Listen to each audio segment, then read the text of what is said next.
तो हम डायग्राम की सहायता से समझते हैं कि भ्रंश क्या होते हैं और जो भ्रंश होते हैं वो किस प्रकार से बनते हैं। तो मैंने इससे पहले हमने बात की थी, दो बलों को वापस रिपीट कर रहा हूँ। कुछ इंडोजेनेटिक होते हैं और कुछ एक्सोजेनेटिक होते हैं। जो इंडोजेनेटिक फोर्स होते हैं वो पृथ्वी पर असमानता लाते हैं, और जो एक्सोजेनेटिक फोर्स जो होते हैं वो पृथ्वी पर समानता लाने का प्रयास करते हैं। इंडोजेनेटिक यानी अंतर्जात बलों की बात करें हम, तो अंतर्जात जो बल होते हैं वह पृथ्वी के गर्भ में से उत्पन्न होते हैं और पृथ्वी के धरातल पर विभिन्न विषमताएं को उत्पन्न करते हैं। विषमताओं इन द सेंस कि हम कह सकते हैं कि वे धरातल पर अनियमितताएं लाते हैं। कहीं पर पहाड़ बना देते हैं तो कहीं पर गड्ढे बना जाते हैं। तो भूकंप और ज्वालामुखी है जो इसमें शामिल किए जा सकते हैं। बहिर्जात बलों के संदर्भ में हमने पढ़ा कि वे अनाच्छादन की क्रियाओं के द्वारा यानी अपर्दन, अपक्षय, परिवहन तथा निक्षेपण, वेदरिंग, इरोजनल और आपका डिपोजिशन को जो वर्क है जिसे हम डेनुडेशन या अनाच्छादन में शामिल करते हैं, उसकी सहायता से वे इन विषमताओं को दूर करते हैं। इसके बाद हमने दो बलों को देखा था कि दो बल होते हैं। एक होता है, अब बात करते हैं हम फोल्ड्स की, बात करते हैं कि फोल्ड्स जो हैं किस प्रकार से वर्क करते हैं। इससे पहले हमने वलन पढ़ा था, उसके अंदर हमने दो प्रकार के फोर्सेज के बारे में बात की थी कि दो प्रकार के फोर्सेज होते हैं। उन फोर्सेज को हम समझ लेते हैं एक बार फिर कि मान लीजिए मैंने कहा कि ये दो फोर्सेज हैं, यहाँ पर ये दो चट्टाने मैंने बनाई है, ठीक है। इसी के ठीक नीचे हम वलन और फोल्ड को समझ लेते हैं। इससे पहले हम कौन से फोर्स लगते हैं उसको समझ लेते हैं। यहाँ पर मैं कहूँ कि दो फोर्स लग रहे हैं, देखिएगा, एक ये जो चट्टान है का टुकड़ा है ये इस तरफ जा रहा है और ये चट्टान का टुकड़ा इस तरफ जा रहा है, यानी दोनों ही जो टुकड़े हैं एक दूसरे की तरफ सरक रहे हैं। तो क्या होगा, इसमें टक्कर होगी और टक्कर होने के कारण बाद जो ज्यादा शक्तिशाली होगा वह कमजोर वाली चट्टान को दबाएगा। तो दोनों ही एक दूसरे पर प्रेशर डाल रहे हैं या दोनों ही तरफ से अगर प्रेशर डल रहा है तो बीच में जो पदार्थ रहेगा उसमें क्या रहेगा, उसमें फोल्ड आ जाएगा। फोल्ड किस प्रकार से आएगा कि बीच की जो चट्टान है वो इस प्रकार से मुड़ जाएगी, क्योंकि हम किसी चीज को जब दो हिस्सों से दो तरफ से दबाते हैं तो इस प्रकार की स्थिति होना सामान्य है। इस प्रकार की स्थिति होती है जब दोनों ही चट्टानें एक दूसरे की तरफ सरकती है, यानी इन्वर्ज होती है। जब इन्वर्ज होती है तो वहां पर एक बल लगता है जिसे संपीड़न बल कहते हैं। संपीड़न बल याद रख लीजिएगा, संपीड़न बल या कॉम्प्रेस बल जिसे कहा जाता है। तो यहाँ पर कॉम्प्रेशन हुआ, दोनों एक दूसरे को दबाएंगे। वहीं दूसरी तरफ एक और स्थिति बनती है। उस स्थिति में क्या होता है कि चट्टान का एक हिस्सा इस तरफ जा रहा है और चट्टान का एक हिस्सा इस तरफ जा रहा है, या फिर हो सकता है कि चट्टान का एक जो टुकड़ा है वो ऊपर की तरफ जा रहा है और एक टुकड़ा नीचे की तरफ जा रहा है। इस प्रकार की जो स्थिति होती है, इस प्रकार की स्थिति में एक जो फोर्स लगता है उस फोर्स को हम कहते हैं कॉम्प्रेशनल बल। उसके अंदर क्या होगा कि चट्टान का ये टुकड़ा है, तो चट्टान का जो टुकड़ा हमने बनाया है वो सरक जाएगा, अपनी जगह से छूट जाएगा। छूटेगा किस प्रकार से कि ये जो हिस्सा है इससे छूट जाएगा, या फिर ये हो सकता है कि ये टुकड़ा यहाँ से ऊपर चला जाए या फिर ये टुकड़ा इससे नीचे चला जाए। तो यहाँ से टूट रहे हैं और यहाँ पर जुड़ रहे हैं। जब इस प्रकार की टूटने की प्रक्रिया होती है, जिस प्रकार से यहाँ पर जुड़ने की, ये जो टुकड़ा जुड़ रहा है इसको हम कॉम्प्रेशनल फोर्स कहते हैं, संपीड़न बल। और यहाँ पर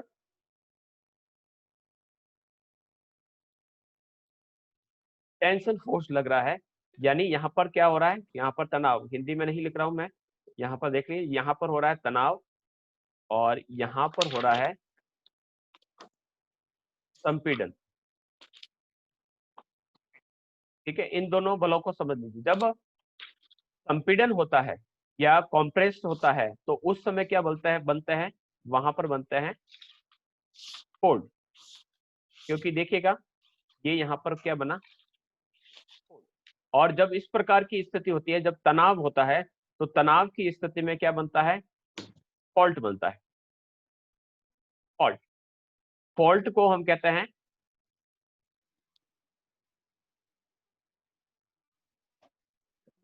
भ्रंश। और जो फोल्ड होते हैं इन्हें हम कहते हैं वलन। ठीक है, क्लियर? आगे बढ़ते हैं, क्योंकि जब तक इन बलों को नहीं सीखोगे तब तक आगे की जो क्लासेज है या आगे का जो मटेरियल है वो आपको समझ में नहीं आएगा। यहाँ पर 3 प्रकार के फॉल्ट आपके सामने हैं। यहाँ पर आप देखेंगे कि कुछ ब्लॉक्स है। पहला वाला ब्लॉक दूसरे वाला ब्लॉक को मत देखें, पहले पहले नॉर्मल फॉल्ट को देखें। नॉर्मल फॉल्ट में क्या हो रहा है कि जब दोनों ही जो टुकड़े हैं वो एक दूसरे की तरफ सरक रहे हैं या एक दूसरे से दूर हट रहे हैं या एक दूसरे से नीचे सरक रहे हैं, तो आप देखेंगे कि एक टुकड़ा दूसरे टुकड़े से टूट गया। ये जो ब्लैक लाइन है, ये ब्लैक लाइन यहाँ पर जुड़ी हुई थी लेकिन अभी नहीं जुड़ी हुई है। आप कह सकते हैं कि पहले इस ब्लॉक की टुकड़ी पहले ये स्थिति थी, लेकिन ये इस सहारे, इस ढाल के सहारे ये नीचे की तरफ धसक गया। तो इस प्रकार की स्थिति होती है तो उसे हम सामान्य भ्रंश कहते हैं। ये क्यों हुआ? क्योंकि चट्टान का ये टुकड़ा तो जा रहा था इस तरफ, टेंशन फोर्स लगा, तनाव, खिंचाव, तो खिंचाव होने के कारण चट्टान का ये टुकड़ा इस तरफ गया और चट्टान का जो दूसरा टुकड़ा है वो इस तरफ गया, इस दिशा में। तो दोनों ही जो टुकड़े हैं वो विपरीत दिशा में एक दूसरे से खींचे चले जा रहे हैं। और इस प्रकार की जब स्थिति होती है तो वह चट्टान बीच में से क्या हो जाएगी, टूट जाएगी। और जब टूट जाती है तो जहां से टूटती है वो हिस्सा क्या कहलाता है, फॉल्ट कहलाता है। वहां से टूट गया। जैसे कि हम इलेक्ट्रिकल वायर्स वायर्स की बात करते हैं कि कभी इलेक्ट्रिसिटी नहीं आती है तो हम क्या कहते हैं कि इलेक्ट्रिसिटी गई है तो कहीं न कहीं फॉल्ट होगा। फॉल्ट का अर्थ होता है कि जो विद्युत तरंग, जो धारा है वो अपने गंतव्य स्थान तक नहीं पहुंच रही है, अपने डेस्टिनेशन पर नहीं पहुंच रही है, बीच में से तार कहीं न कहीं टूट गया है। तो उस फॉल्ट को हम तलाशते हैं और देखते हैं कि रबड़ की जो स्ट्रिप उस पर चढ़ी हुई है उसके बीच में से कहाँ से वो टूटा हुआ है। तो हम प्राप्त करते हैं कि हाँ, यहाँ से गर्म हो रखा है या फिर वहां से अगर काला पड़ गया है तो वो उसका फॉल्ट हो गया है। तो फॉल्ट का अर्थ होता है कि जिस स्थान से टूट रहा है, और फोल्ड का अर्थ होता है कि जहां पर से वो मुड़ रहा है। मुड़ना जो होता है वो कहलाता है फोल्ड, और फोल्ड को कहा जाता है वलन। जब टूट जाता है तो उसे कहा जाता है भ्रंश। तो हम आज भ्रंश को पढ़ रहे हैं कि भ्रंश क्या होता है। क्लियर? तो नॉर्मली जो फॉल्ट्स होते हैं या सामान्य भ्रंश का अर्थ होता है कि किस जगह से वो टूट रहा है। फिर दूसरा है रिवर्स फॉल्ट। ठीक है, रिवर्स फॉल्ट्स में क्या होता है, देखिए ये एकमात्र ऐसा फॉल्ट है। देखिए यहाँ पर जो बल कैसा लग रहा है, मैं आपसे प्रश्न करूंगा कि अगर आप देखें कि ये जो तीर का निशान है इस तरफ है और ये भी तीर का निशान इसके ठीक सामने है, तो यहाँ पर फोर्स कौन सा लग रहा है? जैसे कि इससे पहले जब मैंने क्लास शुरू की तब मैंने कहा था कि जो फॉल्ट होते हैं वो टेंशन फोर्स से बनते हैं, लेकिन यहाँ पर स्थिति बिल्कुल थोड़ी सी अलग है। रिवर्स फॉल्ट में देखेंगे कि दोनों तीर आमने सामने आ रहे हैं, आमने सामने आ रहे हैं, तो यहाँ पर बनना चाहिए था फोल्ड, यानी टुकड़ा वहां पर मुड़ जाना चाहिए, लेकिन यहाँ पर मुड़ने की बजाय ये टूट कर एक दूसरे के ऊपर चढ़ गया। तो इसे रिवर्स फोल्ड कहा जाता है। रिवर्स यानी उल्टा, व्युत्क्रम, इसके लिए हिंदी में जो शब्द प्रयोग लिया जाता है व्युत्क्रम। यहाँ पर इन चित्रों को दिखाने का उद्देश्य मेरा यही है क्योंकि भ्रंश जो चैप्टर है उस चैप्टर में इतने हिंदी शब्द और वो कठिन शब्दों का प्रयोग किया जाता है, वो समझ नहीं पाओगे। इसलिए सबसे पहले इन चित्रों को समझ ले, समझने के बाद अपने मस्तिष्क में एक इमेज बना ले कि फॉल्ट क्या होता है। जब दो टुकड़े एक दूसरे से दूर सरकते हैं विपरीत दिशाओं में तो नॉर्मल फॉल्ट। जब दो चट्टान के टुकड़े एक दूसरे के सामने सरकते हैं तो रिवर्स। और जब चट्टान के दो टुकड़े एक दूसरे की बगल से सरक जाते हैं, देखिए ये इस तरफ गया और ये इस तरफ गया, एक दूसरे से पास से सरक गए। मैं यहाँ पर हाथों से बताऊंगा आपको कि किस प्रकार की स्थिति हुई है या किस प्रकार से हम इसे समझ सकते हैं। तो आप देखेंगे जब चट्टान की बात करें कि चट्टान के दो टुकड़े एक दूसरे के सामने सरक रहे, ठीक है, तो जैसे ही ये टकराएंगे, टकराने के बाद आप देखेंगे कि ये एक दूसरे के ऊपर चढ़ गए। ठीक है, अगर इस प्रकार की स्थिति होती है कि ये टुकड़े एक दूसरे के ऊपर चढ़ जाते हैं, इस प्रकार से टकराए और टकराने के बाद ऊपर चढ़ गए, ठीक है, दोनों ही एक दूसरे की तरफ। लेकिन होना क्या चाहिए था, यहाँ पर बनना चाहिए था फोल्ड, लेकिन फोल्ड न बनकर चट्टाने जो कठोर, फोल्ड के लिए मैंने कहा था कि वहां पर सेडिमेंट्री रॉक्स होगी। सेडिमेंट्री रॉक्स यानी वहां पर आपको ऐसी चट्टाने देखने को मिलेगी जो मुलायम थी, तो मुलायम होने के कारण तो वो मुड़ गई, लेकिन यहाँ पर अगर कठोर है तो कठोर होने के कारण वो क्या होगी, एक दूसरे को दबा नहीं पा रही है, तो वो एक दूसरे से टूटकर एक दूसरे के ऊपर चढ़ गई। ऐसी स्थिति होती है तो बनता है आपका रिवर्स फोल्ड, ठीक है। फिर हम मैं कह सकता हूं कि दो चट्टाने हैं और जुड़ी हुई है और दोनों ही एक दूसरे से दूर हट रही है, एकदम सिंपल से, या फिर इस दिशा में जा रही है या फिर एक ऊपर जा रही है और एक नीचे जा रही है, इस प्रकार की स्थिति है तो बनता है आपका नॉर्मल फॉल्ट, सामान्य भ्रंश। और तीसरा जो हमने कहा कि स्ट्राइक स्लिप जो है फॉल्ट है, जिसे नति सर्पण भ्रंश कहा जाता है, वो क्या बनता है कि दो चट्टाने हैं और दोनों ही चट्टाने एक दूसरे के पास में से ऐसे सरक गई, एक इस तरफ चली गई एक इस तरफ चली गई। जब पास में से सरकती है तो नति सर्पण, ठीक है, एक दूसरे से दूर जाती है तो हो जाएगा नॉर्मल, दूर जाती है या ऊपर नीचे होती है तो इसे नॉर्मल, और जब एक दूसरे के सामने आती है और एक दूसरे के ऊपर चढ़ जाती है तो उसे कहते हैं रिवर्स फोल्ट। तो इस प्रकार से तीन जो मेजर फोल्ट या भ्रंश के प्रकार है। आगे हम बढ़ते हैं नेक्स्ट स्लाइड पे। इन्हीं चित्रों के माध्यम से ही आप सीख पाएंगे।